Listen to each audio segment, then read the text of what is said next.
Od 1. júla 2025 sa mení spôsob výpočtu mýta.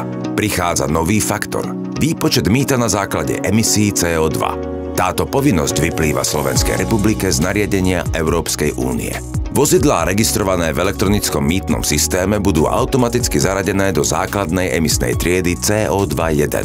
Pokiaľ máte vozidlo prihlásené do evidencie vozidiel pred 1. júlom 2019, automaticky spadáte do kategórie CO2-1 a žiadny ďalší krok vás nečaká.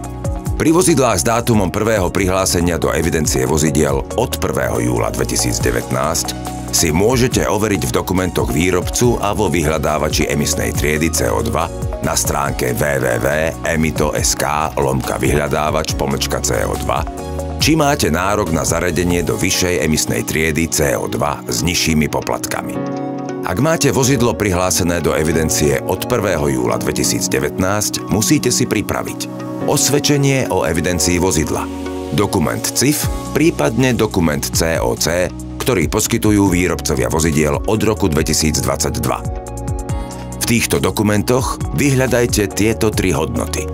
Dátum prvého prihlásenia do evidencie vozidiel. Nájdete ho v technickom preukaze. Podskupinu vozidla. Nájdete ju v dokumente CIF alebo v dokumente COC. Ak nepoznáte podskupinu vozidla, pomôže vám ju nájsť vyhľadávač emisnej triedy CO2 na stránke www.emito.sk/vyhľadávač-CO2.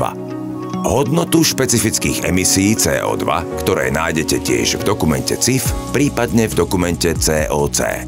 Na základe týchto troch hodnôt vám vyhľadávač emisnej triedy určí vašu pravdepodobnú emisnú triedu CO2.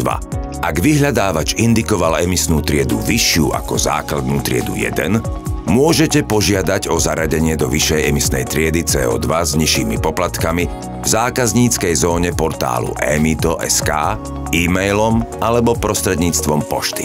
A pozor, aj keď neurobíte nič, nehrozia vám žiadne sankcie. Vozidlo bude automaticky zaradené do základnej emisnej triedy CO2-1. Viac informácií nájdete na www.emito.sk/CO2.